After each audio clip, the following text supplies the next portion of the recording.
ఉన్న అంగన్వాడీ డిపార్ట్మెంట్ అందరితోటి సూపర్వైజర్లు, అలాగే టీచర్స్, అంగన్వాడీ వర్కర్స్, అలాగే ఉమెన్ ప్రొడక్షన్స్ తోటి సమావేశం ఏర్పాటు చేయడం జరిగింది ఇక్కడ పురపాలక సంఘ కార్యాలయంలో.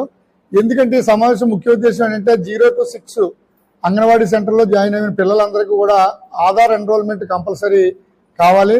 దాని ప్రకారం ఇప్పుడు ప్రతి ఒక్కరికి ఆధార్ ఎన్రోల్మెంట్ చేయడం కోసం, అలాగే ఈ వచ్చే వేసవి దృష్ట్యా కాలమానం ప్రకారం అందరికి జ్వరాలు వచ్చి ఫీవర్స్, డెంగ్యూ ఫీవర్స్ ఏంటి, మామూలు ఫీవర్స్ ఏంటి, చికెన్ గున్యా రకరకాల వ్యాధులు వచ్చే అవకాశం ఉంది కనుక వ్యాధుల పట్ల అప్రమత్తంగా ఉండాలి అని చెప్పడం కోసం, అలాగే పరిసరాలన్నీ శుభ్రంగా ఉంచుకోవాలి. ప్రతి మీ ఇంటి నుంచి వచ్చిన తడి పొడి చెత్తను ఎడదీసి ఇవ్వాలి. డ్రైన్లో కానీ రోడ్ల మీద కానీ చెత్త వేయకూడదు.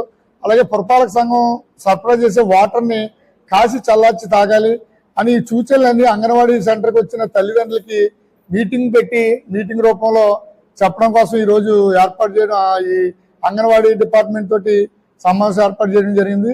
అలాగే పిల్లలందరూ కూడా శుభ్రత పాటించడం కోసం, పిల్లల తల్లులు కూడా శుభ్రత పాటించడం కోసం, అలాగే గర్భిణీ స్త్రీలకు మంచిగా పోషకాహారాలు అందుతున్నాయి లేదా, వారి టైంకి ఏఎన్ఎంస్ ద్వారాగా మెడిసిన్స్ ఇస్తున్నారా లేదా, అంటే ఎవరికైనా ఐరన్ లోపం వల్ల ఎన్ని ఇబ్బందులు ఉన్నాయా అని మంచి ఆహారం తీసుకునే ఆహారం గురించి కూడా వివరించడం, వారు వాడవలసిన మందుల గురించి కూడా వివరించడం. ఎన్రోల్మెంట్ గురించి ఇక్కడ చాలా మందికి ఆధార్ ఎన్రోల్మెంట్ 0 to 6 months పిల్లలకి ఎక్కువగా ఉండట్లేదు. అలాగే 6 to 1, 1 to 5 years వరకు బాగానే ఉంటున్నాయి. ఈ 1 year బిలో పిల్లలకి ఆధార్ ఉండట్లేదు. కేవలం డేట్ ఆఫ్ బర్త్ సర్టిఫికేట్ లేకపోవడం వల్ల ఆ ఆధార్ ఉండట్లేదు అని చెప్పి మా అంగన్వాడీ టీచర్స్ చెప్తున్నారు. దాని మీద సార్తో మాట్లాడితే ఒకసారి ఇక్కడ డేట్ ఆఫ్ బర్త్ సర్టిఫికేట్ తీసుకోవడం మన కమిషనర్ ఆఫీస్లోనే కాబట్టి ఇక్కడ తీసుకోవడానికి ఏమేమి ఎలా చేయాలి అనేది ప్రాసెస్ చెప్దాము, అందరికి ఒకసారి సమావేశం పెడదామని చెప్పి ఈ రోజు మీటింగ్ పెట్టారు. మనకి 5వ తారీఖు నుంచి 8వ తారీఖు వరకు ఫస్ట్ షెడ్యూల్ కింద ప్రతి సచివాలయంలో కూడా ఆధార్ క్యాంపులు నిర్వహిస్తున్నారు.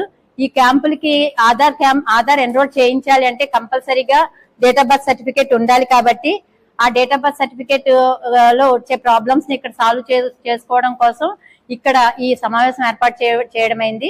అలాగే ఈ సమావేశంలో మరి ముఖ్యంగా తెలియజేసింది ఏంటి అంటే, వేసవకాలం వచ్చే ఈ వడగాల్పులు తగలకుండా వాళ్ళు తీసుకోవాల్సిన జాగ్రత్తల గురించి కూడా వాళ్ళ తల్లులకి పిల్లలకి వచ్చే పిల్లలకి ఎలా అవేర్నెస్ కల్పించాలి అనే విషయాల గురించి కమిషనర్ సార్ తెలియజేశారు. అండ్ తడి చెత్త పొడి చెత్త గురించి తెలియజేశారు.